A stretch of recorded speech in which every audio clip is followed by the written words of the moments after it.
नमस्ते दोस्तों, आपका अपने यूट्यूब चैनल एग्जाम रूम में आपका हार्दिक स्वागत है। कि दोस्तों इस वीडियो में हम ज्योग्राफी के बीए या फिर बीएससी फाइनल ईयर के देखिए क्वेश्चन पेपर को देखिए सोल्व करने वाले हैं। जैसे कि आप सभी जानते हैं कि फाइनल ईयर में आपके 100 मार्क्स का देखिए पेपर होता है और इस वीडियो में हम 100 के 100 क्वेश्चन को पढ़ेंगे, प्लस उनके आंसर भी देखिए आपको बताते चलेंगे। जैसे कि देखिए आप स्क्रीन में देख रहे हैं, ये जगह आपका ज्योग्राफी का पेपर है जिसका नाम है इन्वायरमेंटल स्टडीज और पेपर कोड देखिए आप देख रहे हैं AB 511। तो चलिए स्टार्ट करते हैं अपने वीडियो। देखिए दोस्तों, वीडियो को लास्ट तक जरूर देखिएगा।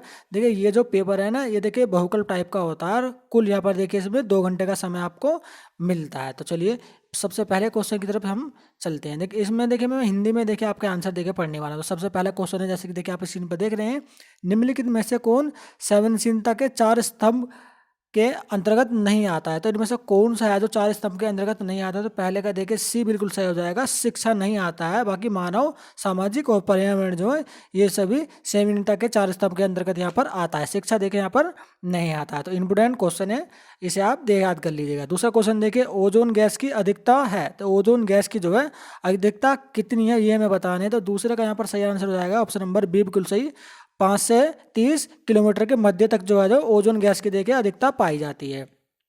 चलिए स्क्रॉल करके ऊपर चलते हैं। तीसरा देखिए, तो न्यूज़ में लिखा है, निम्नलिखित में से ज्योग्राफी या फिर ज्योग्राफी पुस्तक किसके द्वारा लिखी गई थी? ज्योग्राफी का या फिर ज्योग्राफी किसके द्वारा लिखी गई थी? तो तीसरे का यहाँ पर सही आंसर हो जाएगा ऑप्शन नंबर ए बिल्कुल सही, स्ट्रोम्बो के द्वारा यहाँ पर देखिए ज्योग्राफी का जो या फिर ज्योग्राफी की देखिए पुस्तक का लेखक यहाँ पर देखिए स्ट्रम्बो है। तो चौथा क्वेश्चन देखिए, किस प्रदेश को जैव विविधता भंडार कहा जाता है? तो किस प्रदेश को कहा जाता है? तो चौथे का यहाँ पर आंसर हो जाएगा ए बिल्कुल सही, उष्ण कटिबंधीय प्रदेश को यहाँ पर जो है जैव विविधता का भंडारक कहा जाता है। देखिए पूरे के 100 के 100 क्वेश्चन को देखिए बहुत ही अच्छे से आप पढ़ लीजिएगा, इन्हें याद कर लीजिएगा।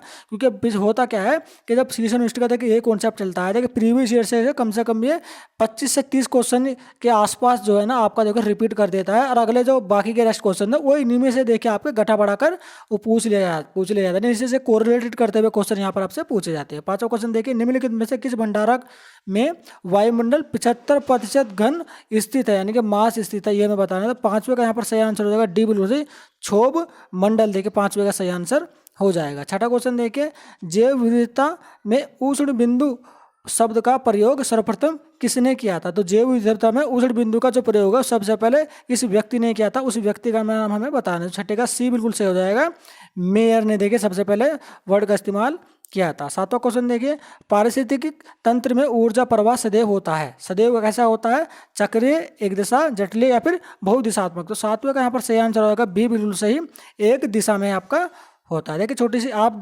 सभी जैसे देख, मेरी एक छोटी सी रिक्वेस्ट है दोस्तों, देखिए जब आप इस वीडियो को देखिए पूरा देख रहे होंगे ना, तो आपको हो सकता है वीडियो के बीच में, लास्ट में या फिर शुरू में देखिए एडवर्टाइजमेंट देखने को मिल सकते हैं। तो ज़्यादा बड़े नहीं होते, देखिए 2 से 3 मिनट के ही होते हैं, तो आप उन्हें ना स्किप बिल्कुल मत कीजिएगा, उन्हें पूरा देख लीजिएगा।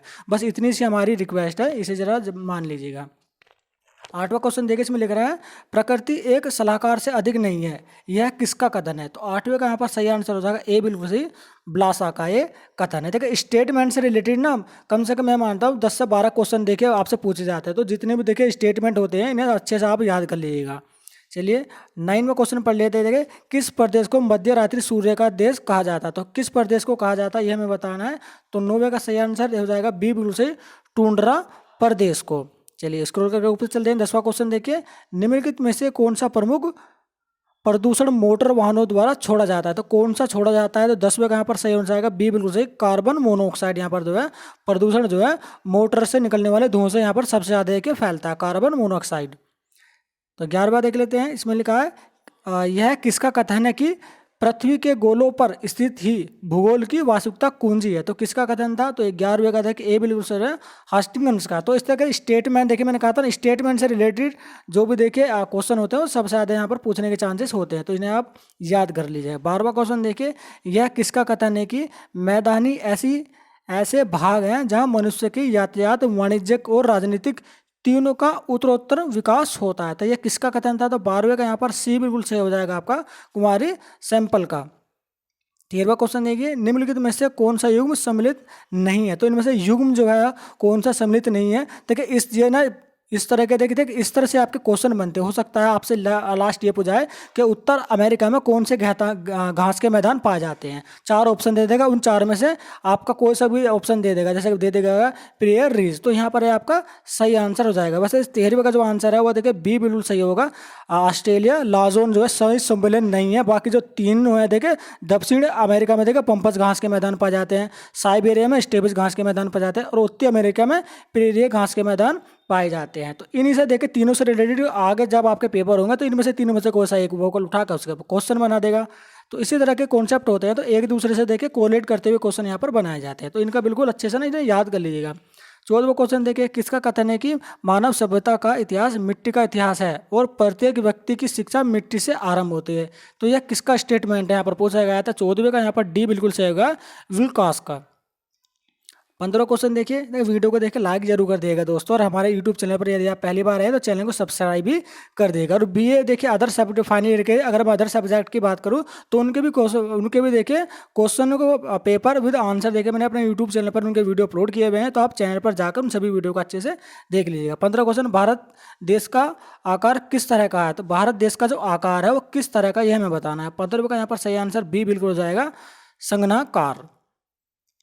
देखिए जो आंसर मैं बता रहा हूँ ना वो देखिए सही है। कवाल जिसकी स्टूडेंट का ये पेपर है उसने पहले से आंसर लगा रखे हैं, उसमें से कुछ क्वेश्चन सही हैं तो कुछ गलत भी हैं, तो आप टिक मार्क पर ध्यान मत दीजिएगा। जो आंसर मैं बता रहा हूँ वो बिल्कुल सही है। 16वां क्वेश्चन देखिए, निम्न में से भारत किस राज्य में झूमिंग कृषि नहीं की जाती है। तो किस राज्य में झूम की कृषि जो है नहीं की जाती है। 16वें का यहाँ पर आंसर हो जाएगा आपका सी बिल्कुल सही, आपका पंजाब में नहीं की जाती है। तो 16वें का सी बिल्कुल है, पंजाब में नहीं की जाती। बाकी मिजोरम, मध्य प्रदेश, राजस्थान में ये झूम की कृषि जो है की जाती है। 17वें का देखिए, निम्न में से किस देश की स्थिति द्वीपीय स्थिति कहलाती है। द्वीपीय स्थिति कहलाती है। तो 17वें का यहाँ पर सही आंसर ए बिल्कुल हो जाएगा, श्रीलंका। 18वें के देखें, विभिन्न स्थानों के मध्य वस्तु, विचारों एवं मनुष्य की गतिशीलता को कहा जाता है। तो क्या कहा जाता है। तो 18वें का यहाँ पर बी बिल्कुल सही हो जाएगा, स्थानिक अंतर्क्रिया। 19वां क्वेश्चन देखिए, किसी ने भूगोल को परिभाषित करते हुए लिखा है कि भूगोल पृथ्वी के क्षेत्रों का ज्ञान है जो एक दूसरे से भिन्न होता है। तो किस व्यक्ति का यह स्टेटमेंट है यह हमें बताना है। तो 19वें का यहाँ पर आपका डी बिल्कुल सही है, अल्फ्रेड हेटनर। 20 क्वेश्चन देखिए, इसमें लिखा है भूगोल में द्वितीयवाद का प्रारंभ निम्न में से किन भूगोलवेत्ताओं के काल में हुआ था। तो कौन के काल में हुआ था। तो 20वें के यहाँ पर सी बिल्कुल सही हो जाएगा, वान हेमलट, कार्ल रीजर, फ्रेडरिक रेडजेल। 21वां देखें, डाइड कुंडो नामक ग्रंथ किसके द्वारा लिखा गया है। तो ग्रंथ का देखिए जब जितनी भी पुस्तकें वगैरह आती हैं इनसे भी देखिए क्वेश्चन आपसे ज़्यादातर पूछ लिए जाते हैं। तो इसका आंसर जो होगा 21वें का वो हो जाएगा हमारा 21 का बी बिल्कुल सही हो जाएगा, कार्ल रीडर। 22वें कह देखिए, किसके द्वारा अपनी पुस्तक ज्योग्राफिका जनरलिस में भौतिक व मानव भूगोल के क्षेत्र में अंतर्गत स्पष्ट एवं द्वितीयवाद को बढ़ावा दिया है। तो किसने दिया है। तो 22वें का यहाँ पर सही आंसर हो जाएगा ए बिल्कुल सही, वारेनियम। 23वें का, फ्रेडरिक रेडजेल के किस ग्रंथ में मानव व वातावरण के अंतर संबंधों के अध्ययन पर देखिए अधिक बल गया है। तो कौन सी पुस्तक में अधिक बल दिया गया है। तो 23 का यहाँ पर सही आंसर हो जाएगा बी बिल्कुल सही, एंथ्रोपोजियोग्राफी। 24वां, मानव भूगोल अस्थायी पृथ्वी एवं चंचल मानव के बीच पारंपरिक संबंधों का अध्ययन किसके द्वारा बताया गया। तो किसके द्वारा बताया गया उस व्यक्ति के नाम हमें बताना है। तो 24 का यहाँ पर सही आंसर डी बिल्कुल सही होगा, एलन चर्चिल सैंपल। 25 देखिए, किसके द्वारा क्रमबद्ध भूगोल को सामान्य भूगोल तथा प्रदेशीय भूगोल की विशिष्ट भूगोल माना गया है। तो किसके द्वारा माना गया है। तो 25 का यहाँ पर सही आंसर सी बिल्कुल सही हो जाएगा आपका, वारेनियम। नेक्स्ट पढ़ते हैं 26, किसके विचार थे कि एशिया की उष्ण जलवायु के निवासी बुद्धिमान होते हैं किंतु साहसी भी कम ही होते हैं, जिसके कारण ये जो है गुलाम बने रहते हैं। तो यहाँ पर 26 का यहाँ पर आपका सही आंसर जो हो जाएगा वो हो जाएगा बी बिल्कुल से, अरस्तु ने देखिए ये स्टेटमेंट दिया था किसके, एशिया के उष्ण जलवायु के निवासी बुद्धिमान होते हैं, इससे रिलेटेड। 27 देखे, नवनिश्चयवाद जिन्हें हम नवनियवाद के संस्थापक कौन है। तो नवनिश्चयवाद के जो संस्थापक है वो कौन है। 27 का यहाँ पर ए बिल्कुल सही हो जाएगा, जी टेलर। 28 देखते हैं, तो योग्यता की उत्तरजीविका, जो उत्तर जीविता किसकी उत्पत्ति है, यानी कि योग्यता की जो उत्तर जीविता है वो किसकी उत्पत्ति मानी जाती है। तो 28 का यहाँ पर सही आंसर सी बिल्कुल सही होगा, चार्ल्स डार्विन। 29 किसके द्वारा कहा गया था कि वातावरण अपने आप में अर्थहीन काव्यांश है, बिना मानव के वातावरण का कोई अस्तित्व नहीं है। तो ये स्टेटमेंट किसके द्वारा दिया गया था ये हमें बताना है। तो 29 की अगर मैं बात करूँ तो इसका आंसर डी बिल्कुल सही होगा स्टेप के अनुसार। 30 में देख लेते हैं, विडाल डी ला ब्लास की संभाववाद विचारधारा निम्न में से किस संप्रदाय से जुड़ी है। तो उस किस संप्रदाय से जुड़ी है, तो 30वें का यहाँ पर सही आंसर बी बिल्कुल जाएगा, फ्रेंच संप्रदाय के साथ जुड़ी हुई है। 31वां, भयंकर सूखा की स्थिति कैसी होती है, तो किस तरह की होती है ये हमें बताना है। तो 31 का आंसर जो हो जाएगा सी बिल्कुल जाएगा, वर्षा सामान्य की 50% या इससे कम होगी तो वहां पर आपका भयंकर सूखा की स्थिति मानी जाएगी।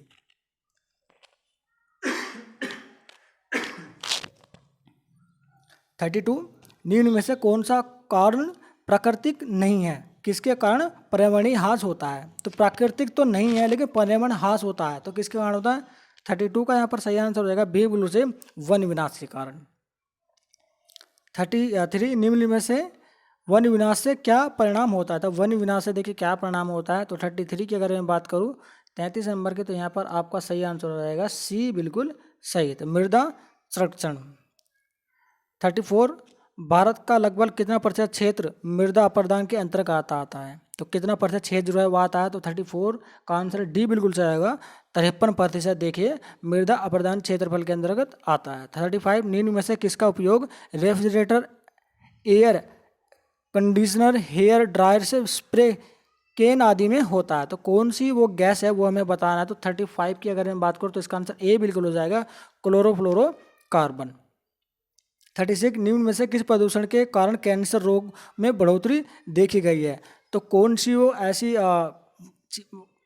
ब्राइट लेजर या किरणें हम बोल सकते हैं, ऐसी कौन सी वो लेजर किरणें है जिसके द्वारा कैंसर के रोग में ज़्यादातर बढ़ोतरी हुई है। तो 36 की अगर मैं बात करूँ तो बी बिल्कुल सही है, रेडियोधर्मी विकिरण।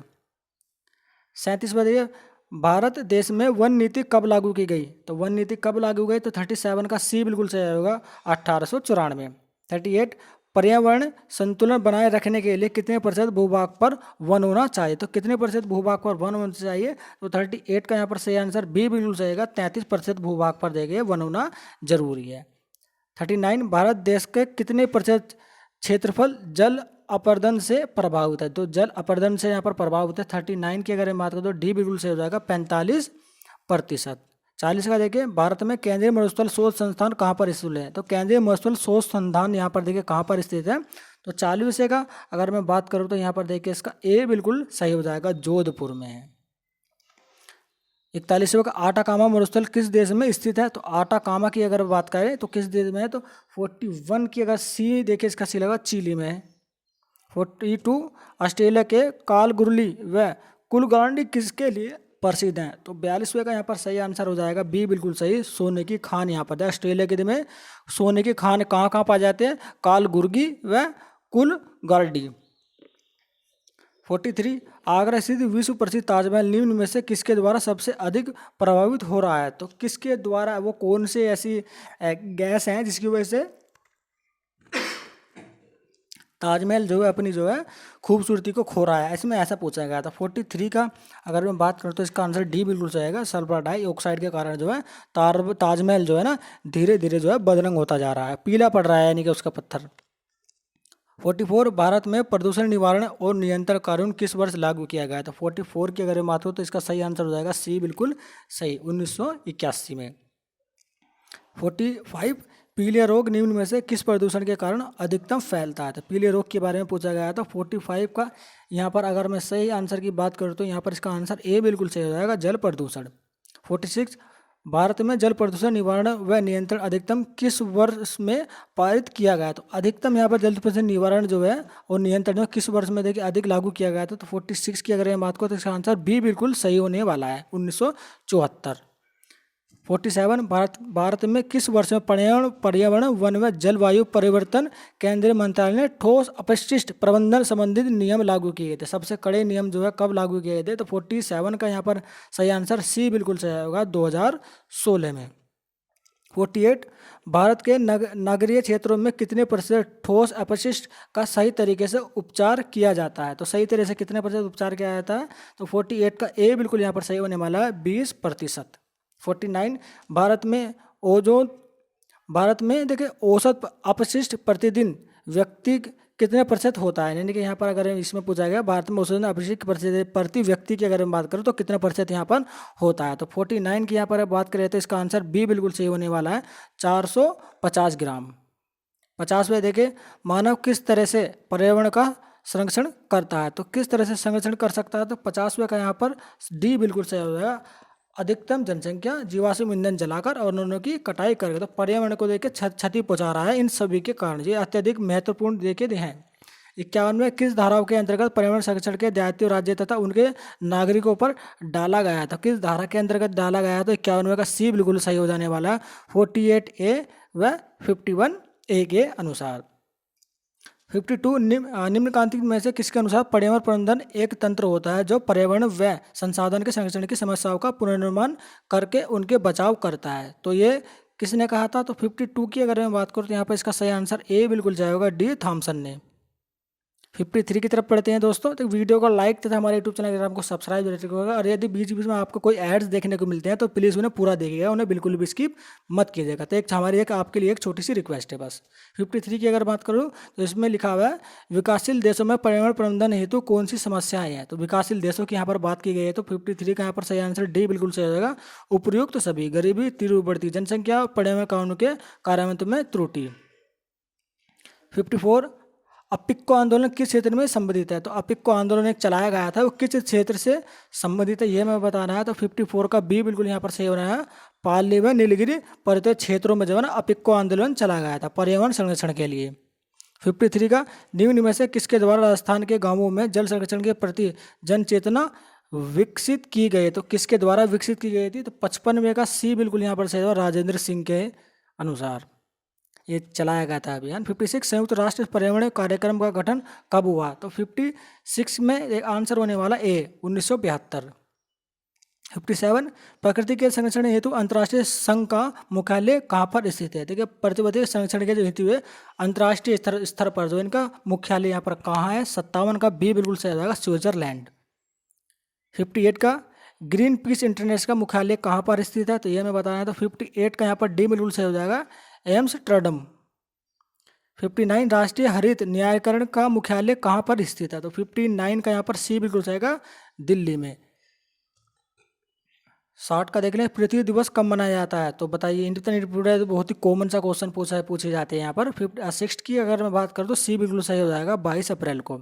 61 एजेंडा 21 किससे संबंधित है, तो एजेंडा 21 किससे संबंधित है, तो 61 का यहाँ पर देखें सही आंसर ए बिल्कुल सही होगा, पोषणीय विकास से, एजेंडा 21।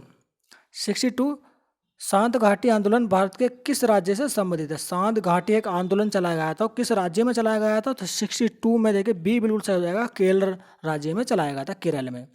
63 निम्न में से कौन सा युग्म सम्मिलित नहीं है, तो सम्मिलित नहीं है ये पूछा गया है। लेकिन अगर एक सम्मिलित नहीं है बाकी के 3 सम्मिलित है, हो सकता है नेक्स्ट टाइम जो है इन तीनों में से किसी एक क्वेश्चन के पर आपका एक नया क्वेश्चन क्रिएट कर दिया। तो 63 का यहाँ पर सी बिल्कुल सही हो जाएगा। देखिए वर्षा वन अनुसंधान केंद्र शिमला, जबकि ये वर्षा अनुसंधान शिमला में नहीं है, हालांकि शिमला में देखिए आलू अनुसंधान केंद्र पाया जाता है, लेकिन बाकी के जो 3 है वन अनुसंधान संस्थान देखिए देहरादून में, शुल्क व अनुसंधान संस्थान जोधपुर में, और वहीं अगर हम बात करें अब डी के, तो सलीम अली पक्षी विज्ञान तथा प्राकृतिक इतिहास केंद्र जो है कोयम्बटूर में है। तो 64 में पढ़ लेते हैं, विश्व पर्यावरण दिवस कब मनाया जाता है, तो सबको पता है यार 5 जून को मनाया जाता है। 65 निम्न में से किसके द्वारा वर्ष 1935 में सर्वप्रथम पारिस्थितिकी तंत्र शब्द दिया गया था, तो किसके द्वारा दिया गया, तो 65 का सही आंसर हो जाएगा बी बिल्कुल सही, एजी टांसले के अनुसार। एजी टांसले ने सबसे पहले देखा पारिस्थितिक शब्द यहाँ पर दिया था। गाय किस प्रकार की उपभोक्ता है, तो प्राथमिक, द्वितीय, तृतीय या फिर शिखर उपभोक्ता। तो 66 की अगर हम बात करें तो ए बिल्कुल सही हो जाएगा, प्राथमिक उपभोक्ता। जो भी देखिए घास खाते हैं, जो भी कोई जीव देखिए घास खाता है वो प्राथमिक उपभोक्ता यहाँ पर कहलाता है, सीधा सीधा सा मतलब ये है। चलिए 67 के बाद जंतुओं द्वारा भोजन को कितने प्रतिशत भूभाग शरीर के निर्माण में प्रयोग किया जाता है, तो 67 की अगर मैं बात करूँ तो यहाँ पर इसका आंसर ए बिल्कुल सही होने वाला है 10%। 68, निम्न में से जलवायु में संतुलन किसके द्वारा बनता है? तो किसके द्वारा जलवायु में जो संतुलन बनता है ये हमें बताना है। तो 68 का डी बिल्कुल सही होगा, उत्पादक, उपभोक्ता और अपघटक। 69, किसने कहा था कि गंगा अपने उद्गम लेकर सागर तक अतीत से लेकर आज तक भारतीय समाज की दास्तान है? तो आज तक की दास्तान ये किसने स्टेटमेंट देखे दिया था, उस व्यक्ति का नाम हमें बताना। 69 का यहाँ पर सी बिल्कुल सही होने वाला, पंडित जवाहरलाल नेहरू ने देखे स्टेटमेंट दिया था। 70 का देख ले, गंगा कार्य योजना किस वर्ष तैयार की गई थी? तो गंगा कार्य योजना तो 70वें का देखे बी बिल्कुल सही होने वाला है आपका 1984। 71, राष्ट्रीय गंगा नदी बेसिक प्राधिकरण का गठन कब किया गया था? तो 71 का यहाँ पर सी बिल्कुल सही हो जाएगा, 2009 में देखिए इसका गठन किया गया था। 72, हम गंगा के प्राचीन शुद्धता को फिर से प्रतिस्थापित करेंगे, यह कथन किसका है? तो 72 की यहाँ पर बात की गई तो ए बिल्कुल सही होने वाला है देखिए इसका, श्री राजीव गांधी। 73 के बाद बाघ परियोजना किस वर्ष लागू हुई थी? तो बाघ परियोजना 73 तो इसका सही आंसर हो जाएगा आपका बी बिल्कुल सही, 1973। तो जितनी भी देखिए परियोजनाएं कब लागू की गई थी, किसके द्वारा लागू की गई थी, और जितने भी देखिए व्यक्तियों द्वारा जो स्टेटमेंट दिए हुए गए हैं इन सभी को देखिए आप अच्छे से याद कर लीजिएगा, कुछ ज़्यादा से ज़्यादा क्वेश्चन देखिए इन्हीं से रिलेटेड यहाँ पर पूछे गए हैं। 74 देखिए, औरंगाबाद परियोजना किस राज्य में स्थित है? तो 74 का यहाँ पर सही आंसर हो जाएगा डी बिल्कुल सही, असम में। 75, निम्न में से किस राज्य का टाइगर राज्य कहा जाता है? तो किस राज्य को कहा जाता है? तो 75 का यहाँ पर सही आंसर हो जाएगा सी बिल्कुल सही, मध्य प्रदेश को देखिए टाइगर राज्य कहा जाता है। 76, निम्न में से कौन सा सही नहीं है? तो 76वें की अगर मैं बात करूँ तो यहाँ पर ए देखिए बिल्कुल सही नहीं है, बाकी सब यहाँ पर आपका सही है। 77 देखिए, टिहरी बांध निम्न में से किन दो नदियों समीप बना हुआ है? तो कौन सी नदी है जिनके बीच समीप जो है आपका टिहरी बांध है? तो यहाँ पर देखिए 77 की बी बिल्कुल सही आने वाला है, भागीरथी व भील गंगा नदी के समीप यहाँ पर देखिए टिहरी बांध बना हुआ है। टिहरी बांध बनाने का निर्माण किस वर्ष में लिया गया था? तो इसका जो है आपका निर्णय जो है किस वर्ष में लिया गया था कि टिहरी बांध बनाया जाएगा? तो 78 का यहाँ पर ए बिल्कुल सही होना, 1961 में देखिए निर्णय लिया गया था। 79, कितने वर्षों तक टिहरी बांध में विद्युत उत्पादन तथा बाढ़ नियंत्रण उपयोगिता पूर्णतः बनी रहेगी? तो कितने वर्ष तक यहाँ पर देखिए बनी रहेगी? तो 79 की में बी बिल्कुल सही होने वाला, 150 वर्षों तक देखिए यहाँ पर ये बांध जो है आपका चलने वाला है, और ये आपका विद्युत नियंत्रण और बाढ़ नियंत्रण पर देखिए पूर्णतः देखिए काम करता रहेगा सर। 80 में देखिए सरदार सरोवर परियोजना से किस राज्य की लाभ मिला है? तो ये बांध बनाया गया सरदार सरोवर बांध, तो किस राज्य को सबसे ज़्यादा इससे लाभ पहुंच रहा है? 80 का सी बिल्कुल सही होगा, मध्य प्रदेश, महाराष्ट्र, गुजरात व राजस्थान को सबसे ज़्यादा देखिए फायदा इसमें हो रहा है। 81, नर्मदा नदी कहाँ से निकलती है? तो अमरकंटक पठार से निकलती है। 82, नर्मदा नदी का सबसे अधिक प्रवाह क्षेत्र किस राज्य के अंतर्गत आता है? तो 82 की अगर मैं बात करूँ तो इसका सही आंसर होने वाला है बी बिल्कुल सही देखिए, मध्य प्रदेश। 83, मेधा पाटकर सरदार सरोवर परियोजना के विरोध का क्या मुख्य कारण था? देखिए मेधा पाटकर का सरदार सरोवर परियोजना का जो इसने विरोध किया था, इसका मुख्य कारण क्या था? तो 83 का यहाँ पर ए बिल्कुल सही बना, विस्थापितों के पुनर्वास की समस्या। लेकिन जहाँ से देखिए निर्माण बनाया जा रहा था तो वहाँ पर कुछ लोग निवास करते थे, अब उन्हें वहाँ से जो है किसी दूसरे राज्य दूसरी जगह पर जाकर बसना था, तो उनकी जो है रहन सहन की व्यवस्था पर सरकार कुछ ऐसा खास ध्यान दे नहीं रही थी, जिसकी वजह से मेधा पाटकर ने देखिए इसका विरोध किया था। सरदार सरोवर बांध परियोजना जब बन रही थी तो उसका विरोध इस कारण से किया गया था। तो 84 में देखिए जनसंख्या विस्फोट से आप क्या समझते हैं?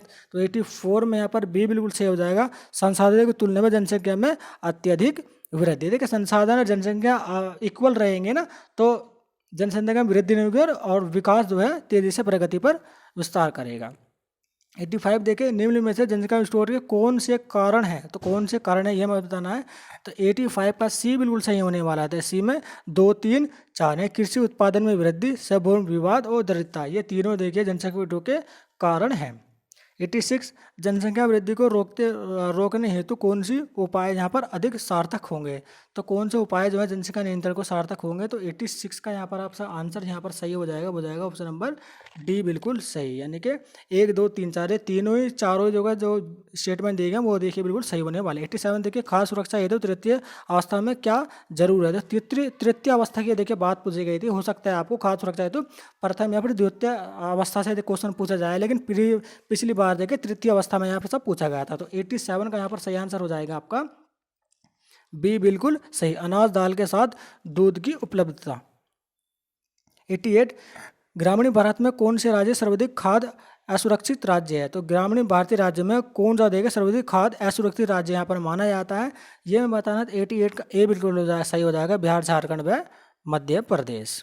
89, रंगारंजन कमेटी के अनुसार भारत के नगरीय के क्षेत्रों में किस परिवार को देखिए गरीबी रेखा से नीचे माना जाता है? तो किसके अनुसार माना जाता है? तो रंगराजन की कमेटी के अनुसार माना जाता है। रंगराजन, ध्यान रखिएगा, इनसे रिलेटिव भी देखिए क्वेश्चन आपसे पूछ लिए जाते हैं। तो 89 का यहाँ पर सही आंसर होने वाला है डी बिल्कुल सही।